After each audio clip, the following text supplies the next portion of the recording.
अर्थात काय मागणी होती, मागणी पूर्ण झाली आहे का? हो, सकाळपासूनच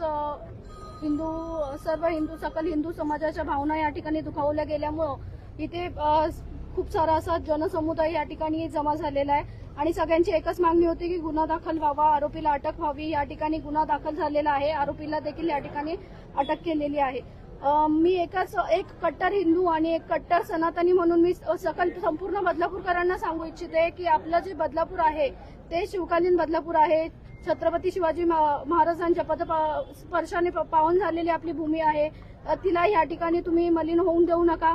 आणि जर इथून पुढे असा प्रकार घडला तर हा फक्त समुदाय आज पोलीस स्टेशनला आलाय.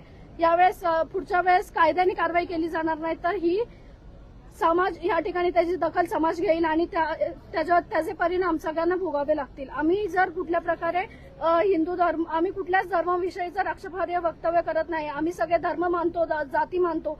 असं असताना कोणी जर आमच्या धर्माविषयी बोलत असेल तर आम्ही ते कधीच खपवून घेणार नाही. जी मागणी होती ती पूर्ण झाली.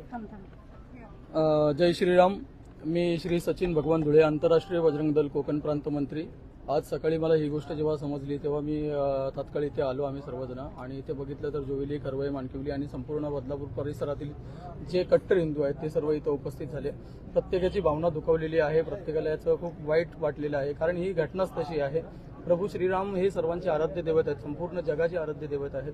कारण की आज बदलापूर बघायला गेलं प्रत्येक जाती धर्माला घेऊन चालणारा हा शहर आहे. त्याची कधी जातीय किंवा धार्मिक तेढ निर्माण होऊ नये हे आम्ही स्वतः देखील प्रयत्न करत असतो. परंतु अशा गोष्टी घडल्यानंतर याचा निषेधच व्यक्त होऊ नये, त्याच्यावरती कारवाई देखील झाली पाहिजे. मग यासाठी आम्ही आज पोलीस प्रशासनाकडे आलो आणि त्यांनी चांगल्या प्रकारचं सहकार्य केलं. तात्काळ इथे डीसीपी सर, एसीपी सर स्वतः आले आणि वरिष्ठ पोलीस निरीक्षक नितीन सर पण आहेत तिथे आणि गज्जल सरांनी पण चांगलं सहकार्य केलं.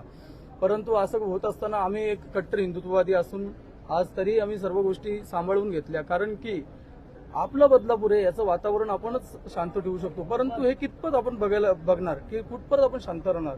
म्हणून प्रशासनाला माझं सांगणं आहे कठोरात कठोर कारवाई झाली पाहिजे आणि येणाऱ्या काळामध्ये अशा घटना घडू नये. आणि मला वाटतं प्रत्येक बदलापूरकरांनी असतील किंवा संपूर्ण पंचक्रोशीतील सर्वांनी याची दक्षता घ्यावी आणि कोणाच्या धार्मिक भावना दुखावल्या जाणार नाही याची काळजी घ्यावी. धन्यवाद.